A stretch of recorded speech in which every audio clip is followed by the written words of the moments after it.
Ada satu peraturan yang berlaku efektif, tapi ada satu peraturan yang tidak berlaku efektif. Sama-sama peraturan, sama-sama dibuat oleh badan yang berwenang, namun tingkat keberlakuannya berbeda. Ada yang efektif dan ada yang tidak efektif. Hari ini, saudara-saudara, kita akan membahas tentang landasan-landasan dalam keberlakuan suatu peraturan perundang-undangan. Termasuk juga nanti kita akan bahas hal-hal lain di samping itu yang terkait dengan mata kuliah perancangan peraturan perundang-undangan. Kita harusnya berpikir dalam keadaan alamiah, kenapa kita harus taat pada satu peraturan perundang-undangan. Kenapa sih kita harus taat dengan adanya aturan itu? Kenapa kita tidak memberlakukan sebaliknya? Kenapa kita tidak menolak, baik dengan terang-terangan, melalui uji materi di MK atau di MA, ataupun tidak perlu kita uji materi, tapi juga nggak perlu kita lakukan. Kenapa dengan sadar kita melakukan itu? Nah, tentu itu memiliki dasar-dasar keberlakuannya. Dasar-dasar keberlakuan dalam peraturan perundang-undangan terkait dengan beberapa landasan. Pertama, landasan filosofis. Suatu peraturan perundang-undangan yang baik, dia harus memiliki landasan filosofis. Sebab kalau tidak, tentu orang akan sulit. Kenapa harus melakukan perintah atau tidak melakukan larangan dalam peraturan perundang-undangan itu. Berkenaan dengan landasan filosofis, itu merupakan suatu pandangan hidup bagi sebuah bangsa. Pandangan hidup sebuah bangsa isinya nilai-nilai, baik nilai moral, nilai etika yang dianut oleh bangsa itu. Prinsipnya nilai-nilai itu adalah nilai-nilai yang baik yang dianut oleh bangsa itu. Dia berisi suatu pandangan, dia berisi suatu cita-cita, dan itu dijunjung tinggi oleh sebuah bangsa. Bangsa itu menjunjung tinggi pandangan itu, menjunjung tinggi cita-cita itu. Di dalamnya ada nilai-nilai kebenaran, keadilan, kesusilaan, dan berbagai nilai lainnya yang dianggap baik oleh sebuah bangsa. Jadi, filsafat hidup sebuah bangsa tentu akan berbeda dengan filsafat hidup bangsa yang lainnya. Karena itu, landasan filosofis bagi satu peraturan perundang-undangan di satu bangsa tentu akan berbeda di bangsa yang lain. Filosofi satu negara terhadap suatu peraturan perundang-undangan tentu akan berbeda. Misal, dalam hal pengenaan pajak. Dalam hal pengenaan pajak, tentu filosofinya di dalam satu negara dengan negara yang lain akan berbeda. Ada negara yang memberlakukan pajak begitu besar, tapi karena filosofinya mereka, pada akhirnya pajak yang besar itu diimbangi dengan adanya fasilitas-fasilitas yang diberikan oleh negara kepada warga negara. Fasilitas itu gratis. Gratis dalam artian warga negara tidak perlu membayar lagi, tapi sudah diambil dari pajak yang besar itu. Sebaliknya, ada juga negara lain yang pajaknya tidak terlalu besar, namun pelayanan-pelayanan masih dipungut biaya. Mau cek lokasi tanah, mau sertifikat tanah diterbitkan, masih ada biaya. Jadi, nilai-nilai itu bergantung pada ruang dan waktu tertentu. Ruang dan waktu. Bisa jadi negaranya sama, tapi nilainya berbeda. Di satu waktu negara itu memiliki filosofi tertentu dalam memandang sesuatu hal, tapi ternyata di lain waktu, di negara yang sama, filosofinya berbeda. Ada negara-negara di barat yang dulu mereka itu mengharamkan atau melarang beredarnya ganja misalnya. Tapi kini itu diperbolehkan. Narkotika diperbolehkan kini, padahal dahulu dilarang. Ada filosofi yang bergeser di dalam hidup masyarakat. Dulu dilarang, sekarang dibolehkan, tapi harus diatur. Itu bagian dari hak asasi manusia, kata mereka. Bagian dari hak asasi manusia. Perihal ada kekurangan, itulah fungsi negara untuk mengatur. Boleh pakai narkotika, tapi tempatnya tempat-tempat tertentu. Dosisnya dosis yang sudah ditentukan. Bagi negara lain, tentu akan berbeda. Ada, termasuk Indonesia, sampai hari ini masih mengharamkan narkotika dan psikotropika. Kembali soal landasan filosofis, di samping contoh tadi, filsafat hidup suatu bangsa, dia menjadi rujukan dalam membentuk suatu hukum. Satu hukum disusun berdasarkan filsafat hidup suatu bangsa. Karena itu, kaidah hukum yang dibentuk harus mencerminkan filsafat hidup suatu bangsa. Sehingga kaidah itu tidak mungkin bertentangan dengan filsafat hidup suatu bangsa. Bayangkan kalau rakyatnya punya satu filsafat hidup tentang A misalnya, ternyata peraturannya filsafatnya yang dianut B. Berat rasanya warga negara itu akan melaksanakan perintah peraturan itu. Bayangkan, contoh lain, kita ada pegangan filsafat hidup. Kita yang timur ini tidak boleh tinggal satu rumah dengan orang yang bukan istri atau bukan suaminya. Tiba-tiba hal itu diperbolehkan. Misal ya, tentu akan jadi aneh. Oleh karena itu, landasan filosofis jadi penting jika dikaitkan dengan landasan keberlakuan peraturan perundang-undangan. Kemudian kedua, selain landasan filosofis juga ada landasan sosiologis. Untuk landasan sosiologis ini, dia terkait dengan apa yang ada di masyarakat. Faktualnya, keadaan sosiologisnya. Jadi ketentuan-ketentuan itu, peraturan-peraturan itu harus sesuai dengan kebutuhan, keyakinan, dan kesadaran hukum masyarakat yang berlaku di dalam masyarakat. Artinya, peraturan perundang-undangan yang dibuat harus dipahami masyarakat sesuai dengan kenyataan hidup yang ada di masyarakat. Kalau peraturannya tidak sesuai dengan kenyataan hidup di dalam masyarakat, tentu juga akan menjadi sulit untuk berlaku efektif. Kita sehari-hari bebas membantu sesama misalnya. Tapi kemudian dengan serta-merta pemerintah mengeluarkan larangan untuk membantu sesama karena alasan kesehatan, mewabahnya virus corona. Jangan dulu ketemu tetangga-tetangga di rumah dulu. Padahal tetangga sedang butuh bantuan. Yang terjadi adalah peraturan yang demikian akan tidak efektif. Orang sadar dengan adanya resiko penyakit akibat virus corona, tapi kemudian orang melanggar itu. Hati orang terketuk. Karena dalam kenyataan sosiologisnya, dalam kenyataan hidup dalam masyarakat, kita ini masyarakat yang komunal, yang tolong-menolong. Kalau nyatanya tetangga kita membutuhkan sesuatu dan itu sangat penting, maka peraturan itu sangat riskan untuk tidak berlaku efektif.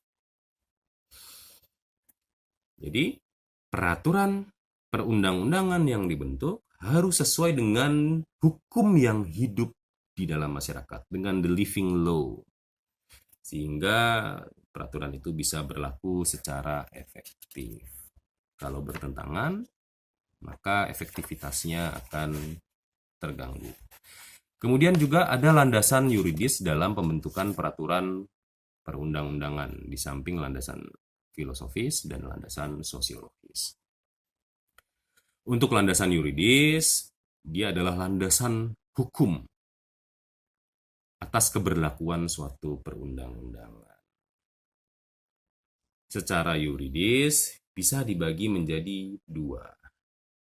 Yuridis yang formal, maka satu peraturan itu agar memiliki landasan keberlakuan, dia harus dibuat oleh badan yang tepat. Badan pembuatnya adalah badan yang berwenang untuk membuat peraturan itu. Seorang bupati atau seorang wali kota tentu akan diabaikan jika membuat suatu peraturan presiden. Dia bukan presiden. Tiba-tiba bupati atau wali kota itu buat peraturan presiden, orang akan abaikan itu dan tidak punya landasan keberlakuan secara yuridis yang formal. Kemudian juga secara yuridis yang material, satu peraturan itu selain dibuat oleh badan yang formal tadi, badan yang berwenang, juga isinya sesuai dengan kaidah-kaidah hukum yang berlaku di dalam kehidupan kita. Dengan norma-norma kehidupan kita. Artinya dia isinya, substansinya tidak boleh bertentangan dengan norma-norma yang diadopsi oleh bangsa kita. Oleh suatu bangsa, baik hukum, norma hukum, ataupun norma yang lain. Kalau ada satu peraturan negara, dan di mana negara itu negara dengan penduduk yang agamis, ternyata peraturannya secara substansi menyimpang dari ketentuan agama, tentu secara yuridis itu tidak akan berlaku efektif. Atau juga satu peraturan diterbitkan namun bertentangan dengan peraturan di atasnya, maka efektivitasnya akan juga terganggu. Dalam pelaksanaannya, termasuk juga penyelenggara negara akan bingung.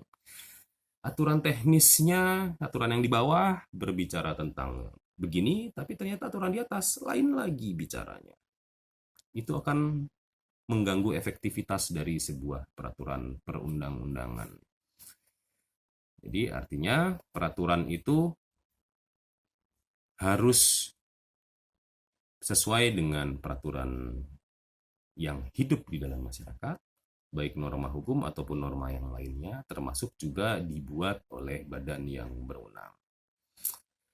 Dalam hal ini Bagirmanan mengatakan bahwa adanya keharusan, yang pertama adanya keharusan atas wewenang pembuat peraturan perundang-undangan. Jadi menurut Prof. Bagirmanan, peraturan perundang-undangan harus dibuat oleh badan atau pejabat yang berwenang. Itu satu poinnya. Kemudian poin kedua, adanya keharusan atau kesesuaian antara bentuk atau jenis peraturan perundang-undangan. Jadi ada kesesuaian antara bentuk, jenis peraturan perundang-undangan. Jadi sesuai dengan peraturan yang lebih tinggi, termasuk juga peraturan yang sederajat, sinkron. Poin ketiga, menurut Bagirmanan, di landasan yuridis ini, adanya keharusan untuk mengikuti tata cara tertentu. Artinya, tata cara itu harus diikuti. Peraturan perundang-undangan mungkin batal demi hukum atau tidak mempunyai kekuatan hukum yang mengikat jika dalam penyusunannya tidak sesuai dengan tata cara tertentu. Secara formal, selain badan itu berwenang, selain pejabat itu berwenang, prosedur pembentukannya juga harus sesuai. Kemudian juga ditegaskan oleh Prof. Bagir di poin yang keempat, adanya keharusan untuk tidak bertentangan dengan peraturan perundang-undangan yang lebih tinggi tingkatannya. Suatu undang-undang tidak boleh mengandung kaidah yang bertentangan dengan undang-undang dasar, misalnya. Atau suatu peraturan presiden tidak boleh bertentangan dengan undang-undang. Apalagi peraturan presiden membatalkan undang-undang. Bertentangan aja nggak boleh, apalagi membatalkan. Itu 3 landasan, landasan filosofis, landasan sosiologis, dan landasan yuridis dalam keberlakuan suatu peraturan perundang-undangan. Ada juga sebetulnya ahli lain yang menyatakan ada lagi landasan lainnya selain 3 landasan itu, yaitu landasan politis. Landasan politis ini dalam arti dalam proses pembuatan peraturan perundang-undangan. Jadi pembuatan peraturan perundang-undangan ini memungkinkan terjadi satu sistem yang mapan dalam satu peraturan perundang-undangan. Dalam arti undang-undang adalah suatu produk hukum dia dibuat dengan proses-proses yang politis. Ada politik hukum di dalamnya. Ada kehendak membuat undang-undang untuk mewujudkan satu peraturan tertentu. Ada etikat dari satu badan untuk membuat itu. Terlebih jika peraturan itu bentuknya peraturan daerah, baik kabupaten atau kota maupun undang-undang. Tentu landasan filosofisnya akan menjadi sangat kental. Proses tarik-menarik secara filosofis tidak hanya berdiri sendiri. Kenyataan sosiologis tidak hanya berdiri sendiri, termasuk secara yuridis juga tidak hanya berdiri sendiri. Terlebih bagi perda maupun undang-undang, maka landasan filosofis akan menjadi hal yang menentukan. Bagaimana tidak, ketika satu fraksi misalnya menyetujui untuk membentuk undang-undang tertentu, fraksi lain belum tentu sependapat. Fraksi lain baru akan sependapat ketika ada proses lobby misalnya, ada proses untuk meyakinkan mereka. Itu dia, saudara, tentang landasan keberlakuan dalam sebuah peraturan perundang-undangan. Garis besarnya 3, tapi bisa juga ditambah dengan landasan politis, tapi paling tidak 3 landasan filosofis, sosiologis, dan yuridis.